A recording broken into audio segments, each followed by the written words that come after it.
When it comes to riding our bicycles, it's not always linear. When you're getting out of the saddle to climb or to sprint, we have a little bit of rotation that's going to happen through the hips. But you need to learn the skill of how to connect the glutes to do the work as opposed to relying on your quadriceps. Today's exercise is going to help you to be able to get more coordination and better skill to allow you to go out on the bike and crush it.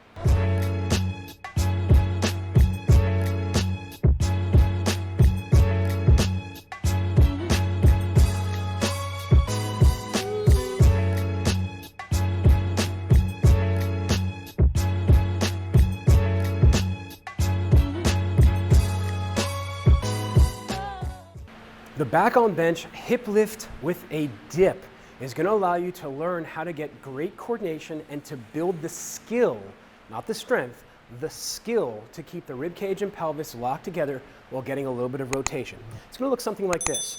The middle of the back, just at the base of the shoulder blades, is supported by the bench. Now from here, Jordana is going to bring her knee up a little bit closer to 90 degrees, making sure to keep the toes up.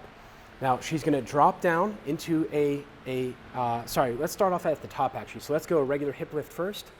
So go both feet on the ground. There we go. And I'm changing this as we're filming here, and I'm not going to cut this because this is actually important. Even though she can handle it, most of you guys can't. So the advancement would be going through a single leg. So we're going to start off with a regular hip lift, back on bench hip lift, keeping the rib cage and pelvis locked together. Now from here, she's going to bring this knee up. There we go.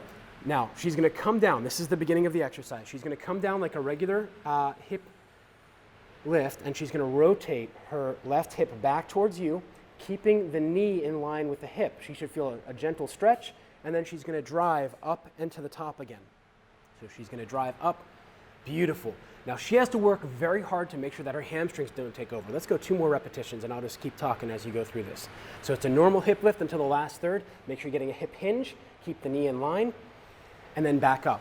So what we're doing is we're essentially getting a little bit of a stretch in through the adductors. They're becoming longer, and the glutes are also becoming longer at the same time. Excuse me, the adductors are getting shorter and the glutes are getting longer. What we're trying to do is teach you to be able to keep the knee and the hip in alignment while getting a little bit of rotation from the hip. Now you notice she's starting to break down just a little bit, so we'll come back down. At the end of one side, I'd like for you to do 2 regular hip lifts. So she's going to finish this repetition out, and then coming back up. Now, if you have any type of back pain or discomfort, then this is not the exercise for you. You need to make sure that you're working with a McGill certified practitioner to ensure that you have the strength, endurance, and stability to go through this. Let's go 2 regular back on bench hip lifts. Now, as she comes through here, what she's aiming to feel is a little bit more glute activation on the side she just worked on, and the coordination and the ability to brace her midsection fully as she's going through this. Does that feel all right or not quite? Yeah, that's good. Okay, so if you're okay with it, let's try the other side. So she's going to come up. So you notice she shifted a little bit there. Come back down with the foot again. Let's go through 1 more repetition. Now as you come up, what I want you to do is brace really, really strongly. There you go, and now lift. There you go. So now she has to really focus, and now you're going to go through that range. So we got her to lock the rib cage and pelvis together. A little bit of a rotation. Not too much, back up. So we see on this side, come on, keep on, coming up, come up. We see on this side, she's getting a little bit too much rotation as that knee's coming inside of the hip. Right there, stop. Good, just a little bit of a stretch on the glute and then back up. There we go. That's better, come on. Glute only. So she's watching the knee to make sure it's not rotating too much. And then up. The amount of rotation through the hip, that dip, does not matter. What matters is the knee and the hip stay in place. And you'll see now she rotated again, and we're going to go through 2 more hip lifts, and then we call it a day. This is a very difficult exercise. It should be done as an A2, maybe a B1. If you don't know what that is, head on over to the Human Vortex Training website and check out the Strength Training for Cyclists certification course, where I talk you and teach you everything you need to know about programming and why this exercise belongs there.